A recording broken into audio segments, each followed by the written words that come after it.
Shikha Dugar, working as an assistant professor in Biyani Group of Colleges, welcomes you all on behalf of GuruKPO.com.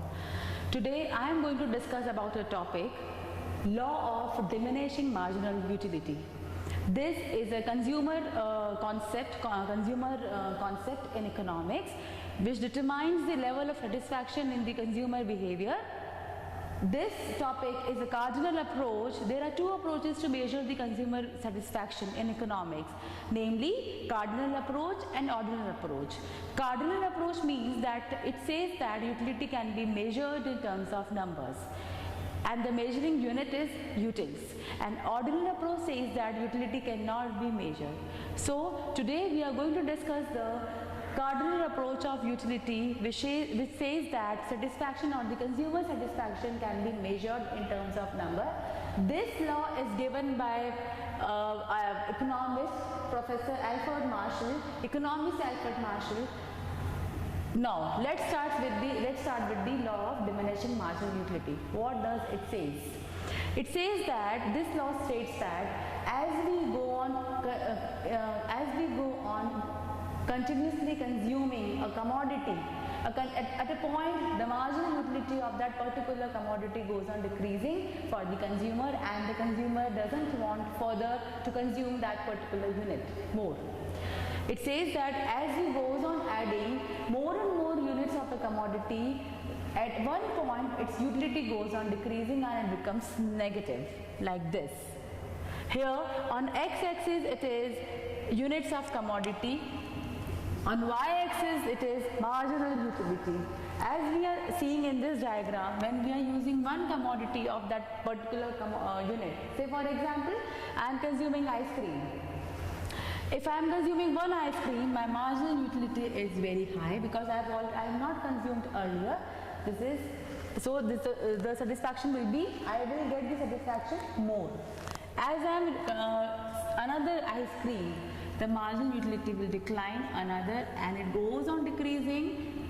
This is a point of satiety, and at last it becomes negative. That means I don't want more ice cream to be consumed by me. This is law of diminishing marginal utility. Now what are the assumptions of this law? The assumptions are, first is rationality. The consumer should be a rational consumer or a normal consumer. Like that, like if I am using a particular commodity continuously, at one point of time I will get dissatisfied or I don't want more units to be consumed. Constant marginal utility of money. Second assumption should be money, the marginal utility of money should be constant at every consuming units. Third is diminishing marginal utility. Marginal utility is decreasing. Fourth is utility is additive. That means utility, we are adding the utility, and it is termed as total utility. After consuming one unit, say I got 8 utils of satisfaction. By consuming 2 units, I got 12 utils of satisfaction. So by these, I will add all these utilities, 8, 12 and so on. I will get the total utility. The next assumption is consumption should be continuous. This is the very important and very compulsory assumption of this law to be law of diminishing marginal utility, that the consumption should be continuous. That means I have to consume one after the another continuously the commodities. Next is suitable quantity. What do you mean by suitable quantity? Suitable quantity, that means I am consuming not a one bite of commodity. I am consuming one full ice cream of that particular full commodity. That means I have to use a whole commodity. Next is no change in fashion and price. The next assumption is there should be no change in the fashion, no change in the taste, no change in the price of a commodity. When I am consuming one ice cream, the price should be same. When I am using the 2 ice creams, when I am using the another one, the price should be constant. And if I am using one brand or one flavor of an ice cream, the another should be also the same one, not the another one. Then only this law will work, otherwise this law will not work.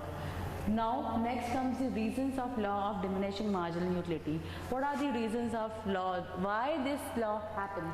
Why it is like that? That when I am using the commodity continuously, at one point the marginal utility will goes on declining and it becomes negative. Why?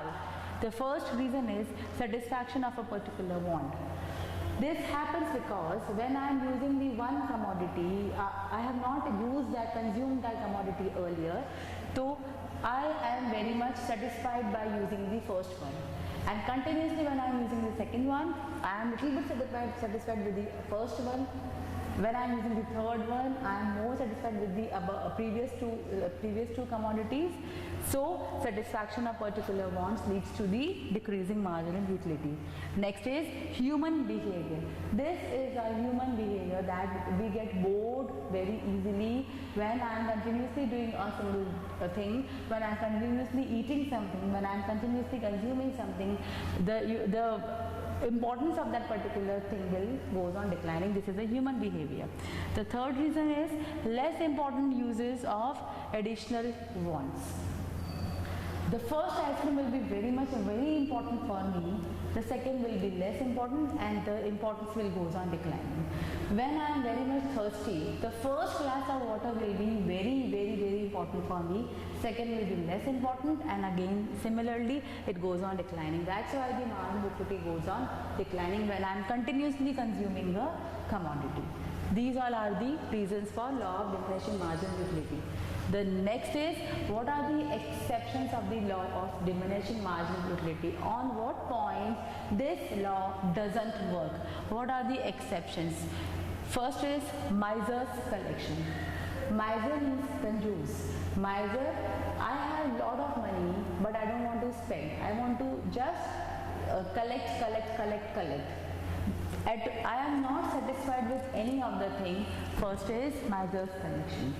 Second is hobby collection.